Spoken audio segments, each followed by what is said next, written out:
1965 का इंडो पाक वॉर एक मिशन जो ऑलमोस्ट इम्पॉसिबल था और एक एयर स्ट्राइक जिसने भारत की हिस्ट्री बदल दी। हे गाइस, आज एक्सप्लेन करेंगे स्काई फोर्स मूवी को जो 24 जनवरी 2025 को रिलीज हुई है और आईएमडीबी पर इसकी रेटिंग है 7.8।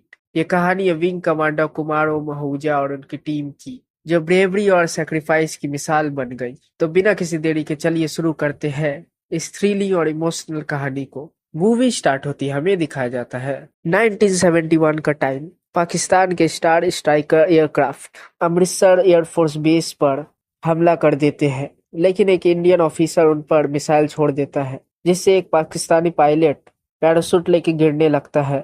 तो ये लोग उसे पकड़ लेते हैं।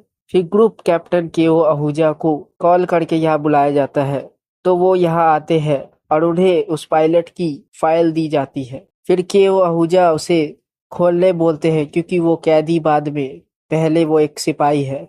तो उस पायलट का नाम था विंग कमांडर अहमद हुसैन। इसके बाद आहूजा उससे पूछता है कि आप eagle Peshawar squadron number 9 star striker उड़ा रहे थे ना? तो वो बोलता है हाँ। इसलिए आहूजा उसे पूछता है कि और भी कोई अटैक प्लान थे आपके? तो वो नहीं बताते क्योंकि जंग के उसूल होते हैं कि दुश्मन देश को कुछ नहीं बताते।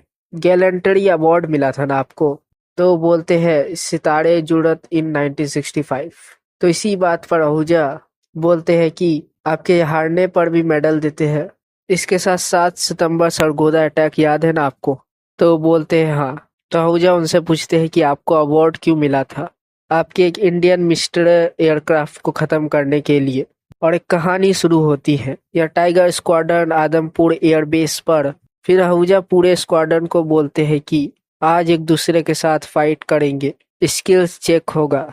तो यहाँ पायलट बुल, टैबी, कॉकरोच और पैंथर के बीच काफी देरी तक मुकाबला होता है और टैबी मतलब टीके विजय रिक्स लेके कॉकरोच से जीत जाता है। फिर ये सब पंजा लड़ा रहे थे, तभी मिस्टर मेहता आके उन्हें 30 मिनट में स्क्वाड्रन मीटिंग रूम में बुलाते हैं। इसके बाद आहूजा अपने सर के पास जाता है और वो बताते हैं कि और पाकिस्तान के पास सबसे लेटेस्ट स्टार स्ट्राइकर एयरक्राफ्ट है। तो आहूजा बोलता है कि हमें भी बेटर एयरक्राफ्ट में इन्वेस्ट करना चाहिए, लेकिन स्टार स्ट्राइकर तो अमेरिका ने पाकिस्तान को गिफ्ट में दिया था और इंडिया के पास अभी बजट नहीं है। इसके बाद आहूजा मीटिंग रूम में अपने पायलट को समझा रहा था कि हमें अपने हर एयरक्राफ्ट और पायलट को बचाना होगा, क्योंकि ये इंडिया के सबसे कीमती चीजें हैं। इसके साथ इस बार हमारा सामना होगा अमेरिका के स्टार स्ट्राइकर एयरक्राफ्ट, जो कि सबसे तेज और सबसे ताकतवर है। साथ ही इंडिया के पास जो एयरक्राफ्ट है उससे 2 गुना तेज और 4 गुना ज्यादा ऊंची उड़ान, मल्टी बैरन कैनन और एयर टू एयर मिसाइल। फिर आहूजा उन्हें स्ट्रेटजी बताता है कि वो टैबी को अपने ऊपर हमला करने बोलता है और आहूजा उसे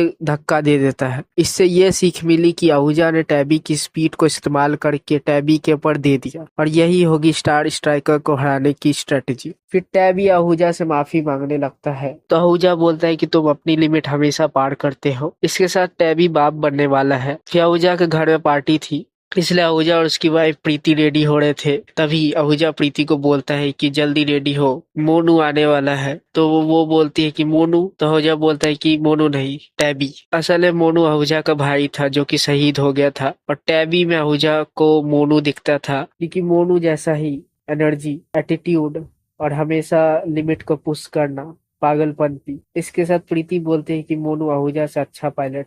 इसके बाद यह टैबी और उसकी पत्नी गीता आती है। टैबी आहूजा को एक वाइन देता है जो कि काफी अच्छी वाइन थी। यह उसे अपने पिताजी को देना था, लेकिन उसके पिताजी के बाद उसने आहूजा को ही अपना ग्रेटेस्ट मेंटोर माना है। लेकिन आहूजा इसे नहीं खोलता और वो इसे तब खोलेगा जब टैबी साबित करेगा कि वो सबसे बेस्ट है।